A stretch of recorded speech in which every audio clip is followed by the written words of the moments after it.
Hey everybody, I'm on Madeira. Behind me is Cristiano Ronaldo International Airport, and in accordance History Channel, this airport was ranked as the 9th most dangerous airport in the world and the 3rd in the Europe. And let me show you why it is like that. If you look on the map, you will see that Madeira is surrounded only by the ocean, and if you see the island, you will find out that it's just mountainous setting piece of land, and wherever you go you must climb up.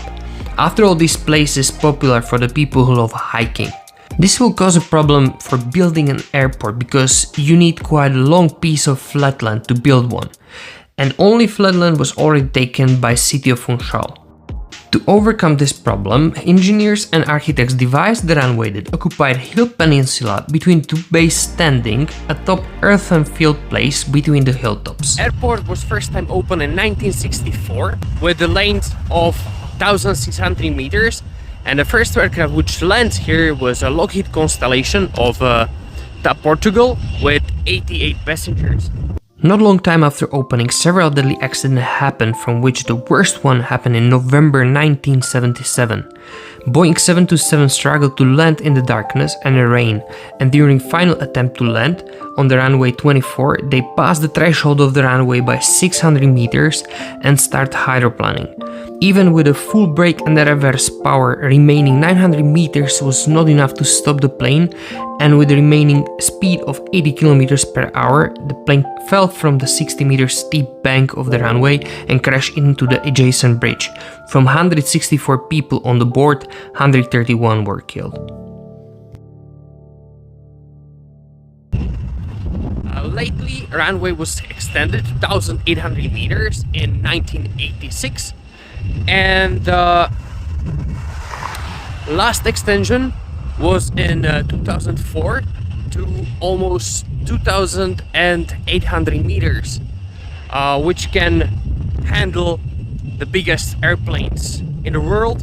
And actually, on inauguration, there was a landing of 747, but since then, not many big planes like that land here. Even after this extension of the runway, landing and takeoff from the airport is very demanding for the pilots due to the location of the airport, gust wind, unpredictable weather, and as a bonus, final approach is only visual. There is no help from the autopilot. For example, to land on the runway 05, they basically need to make a U-turn, which for passengers create amazing view on the Santa Cruz, but for pilots it leaves only short period of time to level the airplane and prepare it for landing. And thanks to Pedro, here we can see such fight with the wind of Wizz Air A321neo, which end up with quite steep going.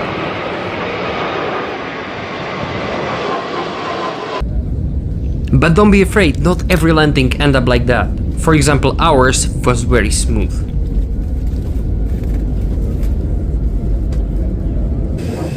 And also landing of the captain who took us back home was very smooth. Just air above the steep bank in front of the runway was a bit bumpy, but by his own words, nothing unexpected. In archive, I found a video from my engine up training in full flight simulator, during which I tried to land on Madeira airport.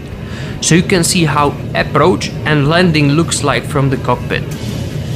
But one note, I had a perfect weather without wind, and even though landing was quite hard, but you will see. Think brake. Think brake.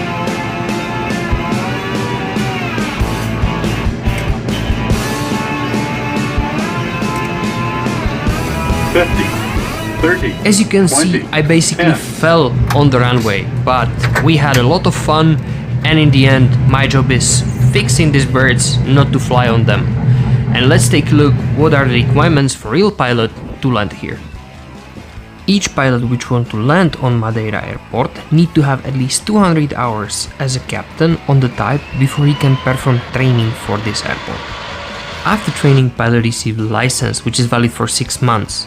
This license need to be renewed by at least one landing and takeoff during this period of time, or he need to pass simulator training, which include landing and takeoff on both runways with adverse weather condition, or line training flight to Madeira airport, which includes landing and takeoff assisted by a qualified instructor.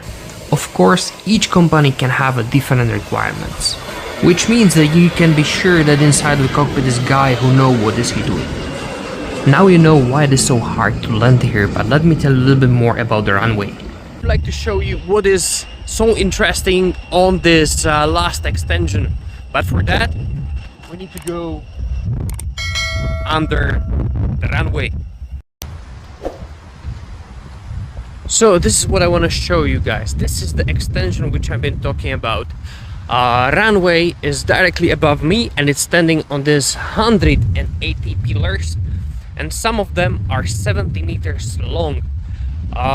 Amazing part of this place is that you have a parking lot, you have go-kart arena, of course you can use these playgrounds, and I think somewhere in the background is also a restaurant, but I'm not sure. As you can see, they're parking here boats, and up there is also a highway. So they use this place as much as they was able to, which is awesome. And I think there is no place in the world where you can actually be on the runway. So if you will be here, come to visit. It's really awesome. This is the restaurant which I've been talking about. They have also gym here, but most of these places are closed at the moment. Maybe they're opening in the later hours, and we are here during November, so maybe they're not opening at all. But during summer time, probably you will find this place open. So if you're a plane spotter and you want to take some nice pictures or videos upstairs, you can leave whoever is with you down here, and they can have some fun and you can have some fun somewhere up there. This is another place which you definitely don't want to miss if you're flying from here. It's a view deck on the first floor of airport terminal. You have awesome view on landings and departures, and of course on the ramp.